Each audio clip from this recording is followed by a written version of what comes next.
করা হয়েছে তাদেরকে নিরাপত্তা দিতে পারে না এই সরকার। এই পর্যায়ে আপনাদের সামনে বক্তৃতা দেবে জুলাই আন্দোলনের সমাগমে কৃষক শ্রমিক জনতা সবাই নির্বাচন করবে।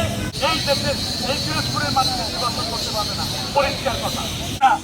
আমার হাদিকে হত্যা করা হয়েছে, হাদির দিতে পারে না, সে রাষ্ট্র কিভাবে একটা দোসরকে প্রোটোকল দিবে? আমার তো মনে হয় কেউ মেনে নেবেন না। হাদির কথা আপনাদের একটু ভাবা যায় না? নেই, তার জীবনটা শেষ পর্যন্ত উৎসর্গ করে দিল, তারপরেও কি দোসরদেরকে?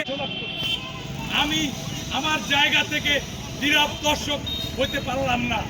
আপনারা হবেন কিনা সেটা আপনাদের বিবেক।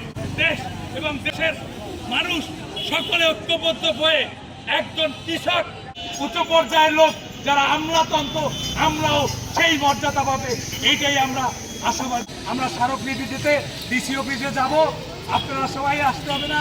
যারা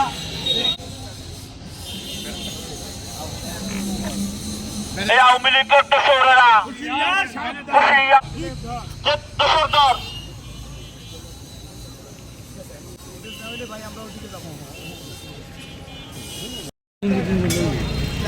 2000 ছাত্র জনতার উপরে যে রক্তের উপরে একটা সরকার বসেছে, সে সরকার জাতির সাথে তামাশা করতে।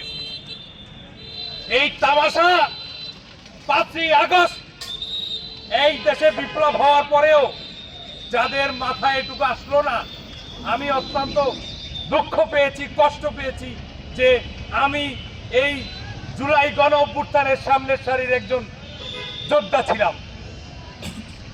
আহা হা হা হা ওই শান্তি!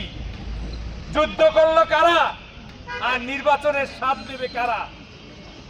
যে দেশে হাদির মতো বিপ্লবীদের মাথার খুলিতে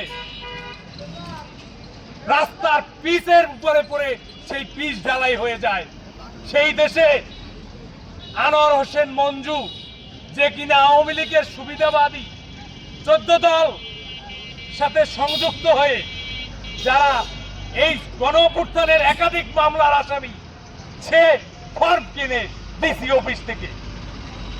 এই ডিসি সাহেব একবার কি ভাবলো না যেটা রক্তের সাথে বেইমানি হচ্ছে?